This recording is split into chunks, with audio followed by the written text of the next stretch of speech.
Welcome to another edition of Fastcast. On this episode, we will be looking at some of the requirements when creating your NSF SBIR proposal and some key pieces of information you will need to be aware of.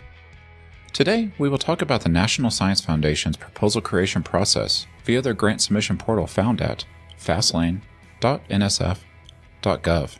To start a proposal preparation, you must have your designated PI log into the system from the Proposal Awards and Status menu on the front page, and then into the PI co-PI login on the right-hand side. Once your PI has logged in, they will choose Proposal Preparation and then Prepare Proposal. In the Create New Proposal section, you will see buttons for SBIR Phase 1, SBIR Phase 2, STTR Phase 1, and STTR Phase 2. Choose the appropriate button to start your proposal package, and the system will generate a temporary proposal number. This proposal will now show up in your list of in progress, and you will be able to grant access to the SPO or APO, who is your designated system administrator, so they can either submit, edit, or delete the proposal. When you access your temporary proposal, you will notice that there are buttons for almost every single section of your proposal. Clicking on an individual button will take you to the required proposal section, and you will have the ability to either enter text, submit a PDF, upload a Word doc or spreadsheet to be converted to a PDF, or even all of the above, depending on that particular item. Some of the items will either be pre-populated with information, such as the cover sheet, which includes your business identifiers and the solicitation you are currently applying to. Some will populate as you submit other information, such as the table of contents, which is system generated, and arranges items into its own format, and some will collaboratively pull information from other inputs, such as your budget. The system itself is rather complex and features some impressive functionality, such as the ability to collaboratively work on one submission. One of the best parts of the system functionality is the ability to check a proposal to see what elements are incomplete or incorrect. This can be found below your In Progress box and will report on what items need to be fixed before the proposal can be submitted, which will show up in red. Items that are correct will show up in black. When looking at your proposal package, there are a few things that you should be aware of.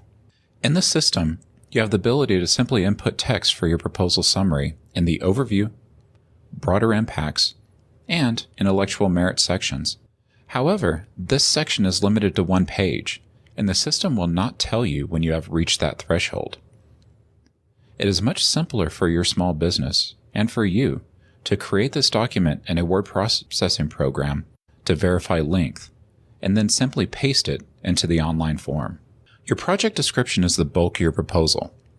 This document is limited to 15 pages and features 5 sections, such as your elevator pitch, which should succinctly describe the innovation in your customer, the commercial opportunity, which describes your eventual commercialization approach, the target market, those customers, and the competition, and the technical discussion and R&D plan, which describes the innovation in depth, the objectives that will be accomplished during the period of performance, and a timeline of when those objectives will be accomplished.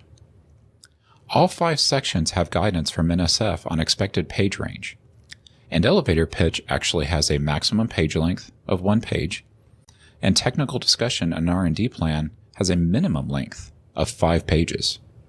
Some other issues to be aware of include the following items. As mentioned, the Fastlane system is used for multiple types of grant submissions, and not just SBIR submissions. As such, some of the buttons that populate on your work section will not be applicable for your submission. Always check the solicitation to see which sections are required and which are extraneous. Also, though it is required to enter all personnel into your budget, and you have to include biographical summaries for all personnel, you will not be able to select anyone besides the PI until you have clicked on the Add Delete Non-Co-PI Senior Personnel button. This will add that person to the system so that they can be input into required forms and be linked to other required items. Though the system is rather complex, it is fairly easy to navigate and will provide plenty of warning when an item is wrong or incorrect in some fashion. Always pay attention to any red text you see on your screen, as this will generally indicate something that must be corrected before you can actually submit your completed proposal package. More guidance on creating your proposal package, including where to find the required forms, how to access proposal examples, and compliance matrices to determine you are meeting all requirements, reach out to the NSF staff.